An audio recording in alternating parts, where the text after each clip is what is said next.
Bismillahirrahmanirrahim. Assalamualaikum warahmatullahi wabarakatuh. My name is Zharif Aiman bin Abu Shari. So today, I would like to present about my analysis of corporate financial performance trend and comparative study about two companies, which is GENTING PLANTATION BERHAD and KUALA KEPONG BERHAD. So for the first one, we move on to the trend analysis of GENTING PLANTATION BERHAD. As we can see from this table above, we can see this is for the liquidity ratio. So from the table, we can interpret that the current ratio and quick ratio can indicate the measurement of the short-term solvency to cover the company current liability without selling any inventories. As for the cash ratio, which considered as flow from the operating, generally the adequate and acceptable is between 1 and 2. So the liquidity ratio generally increase year by year, especially for current ratio and quick ratio. As for the current ratio was increased by 0.33 in 2019 compared to the year of 2018, and in 2020, the current ratio increased almost double by 0.58 compared to 2019.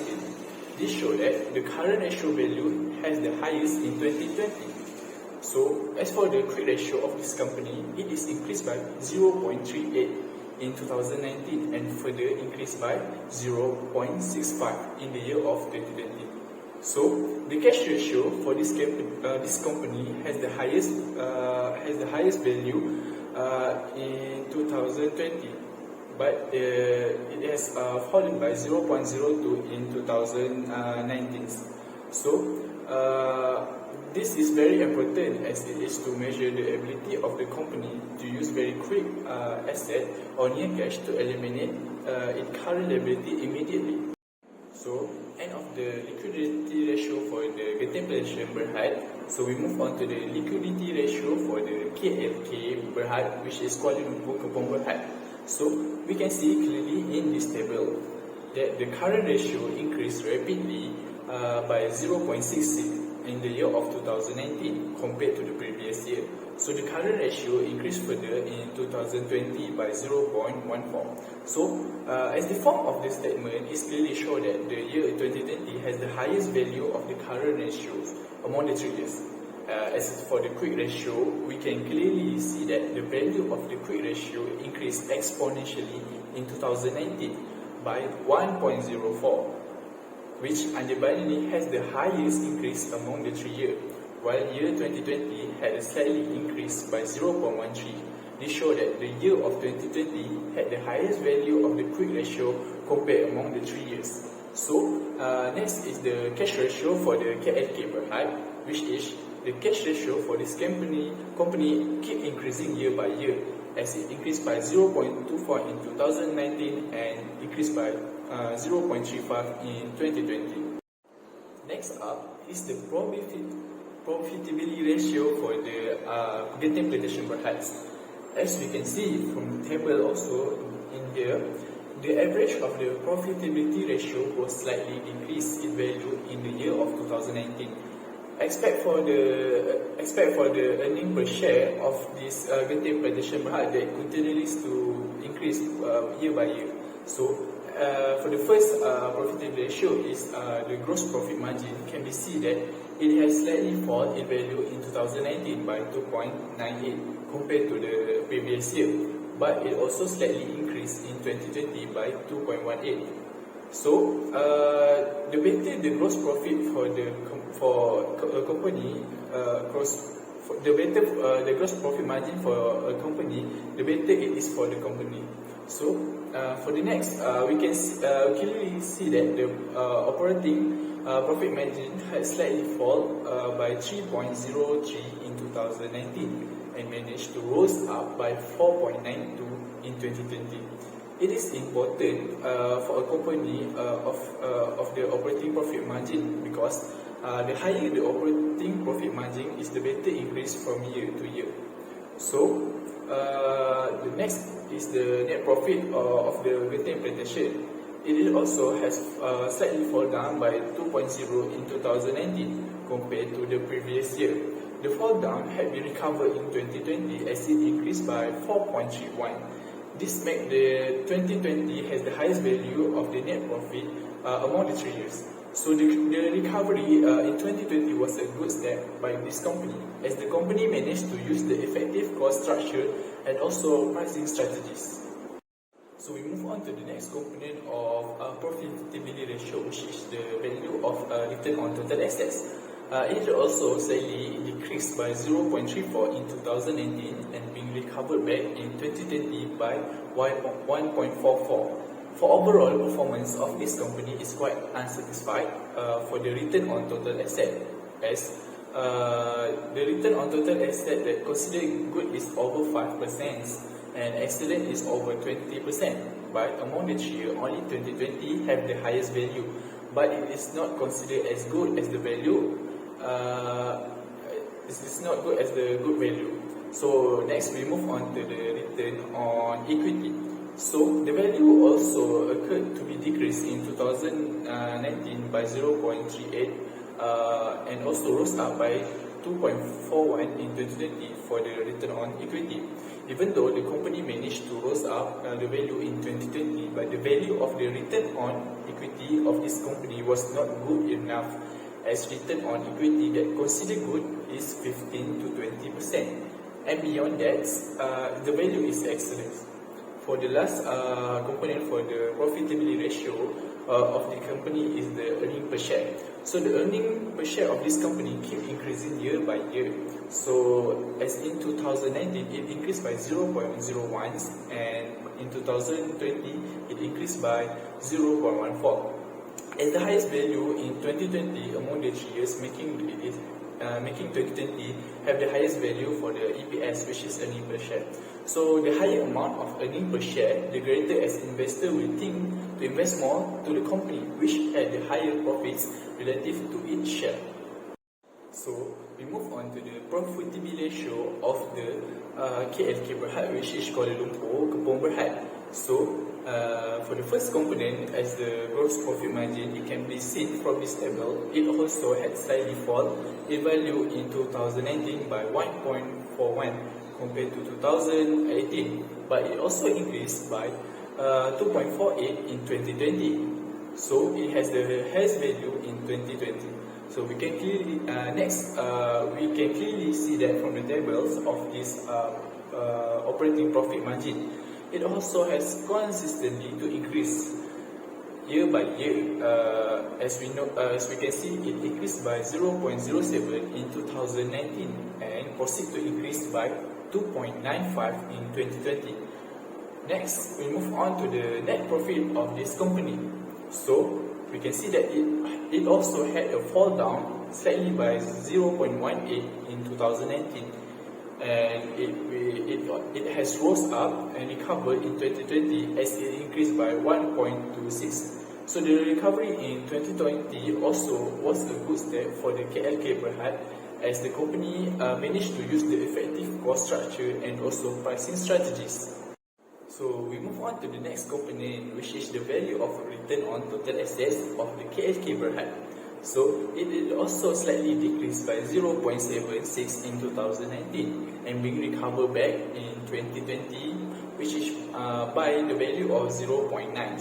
So for the overall performance of this company is also quite unsatisfied.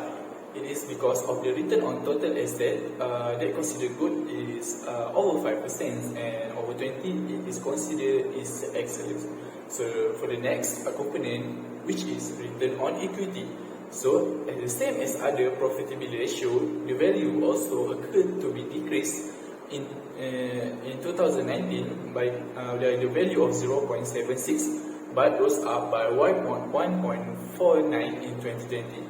Even though the company managed to raise up the value in 2020, but the value of the return on equity of this company was also not good enough, as the value that considered good is between 15 to 20%, and beyond that value is excellence. And for the last component of the profitability ratio for this company is the earning per share of the company. It also declined in 2019 by 0.04, and also it had been recovered back in 2020 by 0.11. So the highest value in 2020 among the 3 years. The higher amount of earning per share is the as I talked before, The higher the amount of the earning per share, the greater as investor will think to invest more to the company which had the higher profit relative to each share. So we move on to the cross-sectional analysis between the Genting Plantation Berhad and also KLK Berhad. So bear in mind, I will focus mainly on the year of 2020 between those two companies. So as you guys can see in these bar charts, we can clearly see that there are differences in both liquidity and profitability ratio for both companies. As for the liquidity ratio of the current ratio and the quick ratio, the difference are the Genting Plantation is higher by 0.36 for current ratio and 0.54 for the quick ratio than the company of KLK Berhad. So as to conclude, both companies have the same average performance in solving short-term solvency to cover the company's current liability without selling any inventories. So as for the cash ratio, both companies have done excellent performance during 2020. This is because neither of those companies end up under the value of 1 because the adequate and acceptable value is between 1 and 2. So Genting Plantation Berhad have had just slightly higher cash ratio than KLK Berhad, which is by 0.23. This shows that the Genting Plantation Berhad have higher ability of the company to use quick asset or near cash to eliminate the current liabilities immediately. So we move on to the liquidity ratio of the both company. So we can see from the bar chart above, we can see that Genting Plantation Berhad have a very high of gross profit margin compared to the KLK Berhad, as the value is far exceeding by 8.02. That was a very high value compared to the KLK Berhad. This shows that the Genting Plantation Berhad have a higher performance to control the product cost and manufacturing as it passes to the consumers. So for the next component is operating profit margin. From the figure above, we can clearly state that the Genting Plantation Berhad once again have the upper value or the upper end by 5.66 compared to the KLK Berhad. This shows that the Genting Plantation Berhad have higher profits after variable cost of production compared to the KLK Berhad. Next, for the next component is for the net profit margins. So both companies have done an excellent job to recover from the recent year.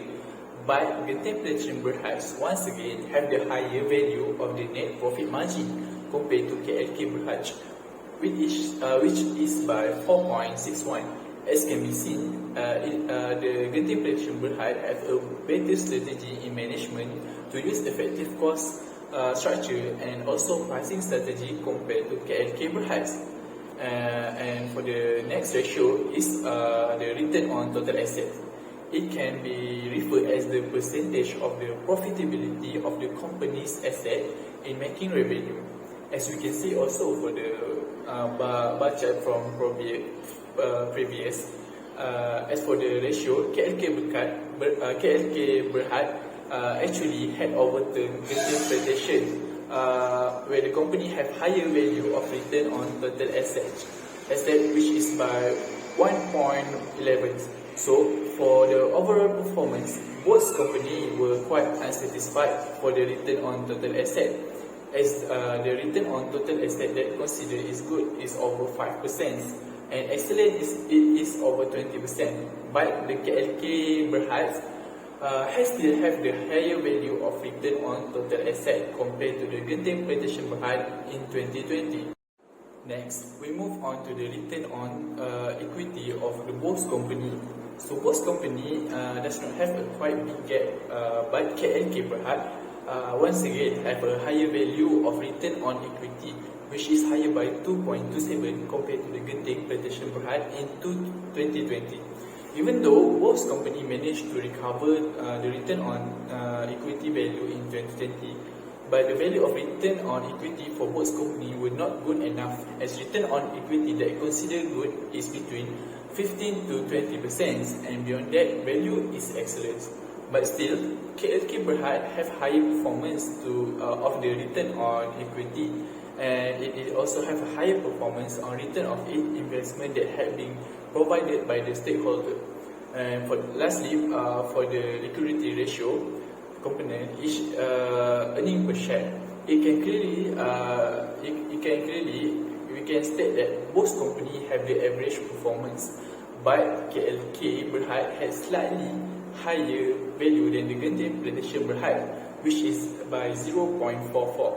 This shows that KLK Berhad have the higher amount of earning per share, and it will greatly benefit as the investor will think to invest more to the company which had a higher profit relative to its share. As we have done, do the trend analysis for both company and cross-sectional analysis between both company.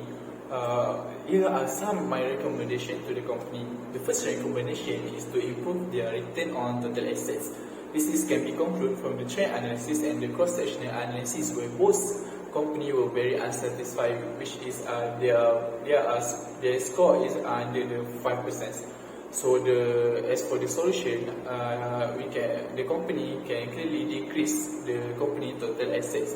This can be done by determining which assets that not contributing to the efficient operational in the company. Selling or renting the fixed assets such as vehicles as one of the ways to decrease equipment costs.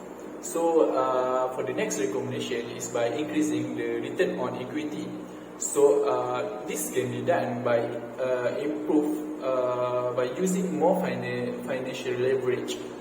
This is because most of the business or the company have the position to choose financing through the debts or even equity capital. As based on the statement, return on equity will increase if the equity is partially replaced by debt, as the greater the loan is, the lower the equity of the shareholders. As a conclusion, both companies can be praised as the boats can recover from the downfall in 2019. And it is the beginning of the coronavirus pandemic and starting of the economic crisis, but it is well deserved for this company because they have excessive amount of boats between 2019 and 2020.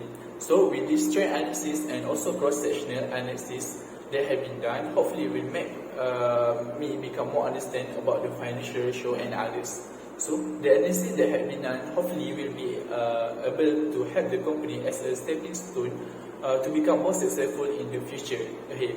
So that's all from me. Thank you.